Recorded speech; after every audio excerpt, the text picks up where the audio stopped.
summa qalal Haris, kemudian berkatalah Haris rahimahullah, Pukul Haris, ikhwani, saudaraku, fahaulai ulama usuk, maka mereka itulah ulama-ulama yang jahat, syayatinul insi, syaitannya manusia, wa fitnatun 'alan nas, dan fitnah di atas manusia, raghibu fi ardid dunya wa rif'atiha, gemar mereka itu pada mata benda dunia dan ketinggiannya dunia.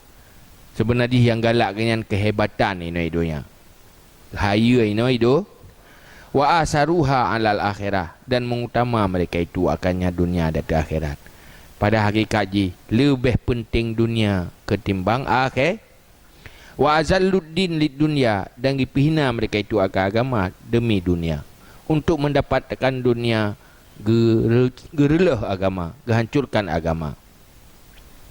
Fahum fil ajil arin wa syayinin, maka mereka itu di dalam dunia yang segera itu yang telanjang, wa syayinin, lagi yang berparut.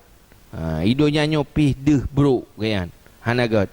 Wa fil akhirati humul khasirun, dan pada akhirat mereka itulah orang yang au ya'ful karim bifadli, atau memaafkan oleh Allah yang mulia dan kurnia Allah. Dua puluh sebagai harapan akhirat. Munyo hanaga pemaaf li Allah kakurugo, kecuali Allah ne pemaaf dari segala kesalahan. Dia sikap yang lagi bunonya adalah sikap yang salah, hana betul. Karena bahkan yang inti ji orientasi ji dunia. Orientasi ji mita hebat donya. Kenan ya ibu. Asai bitim pujo yang kejaga baik buruk berpandangan manusia. Yang minta kehebatan dunia.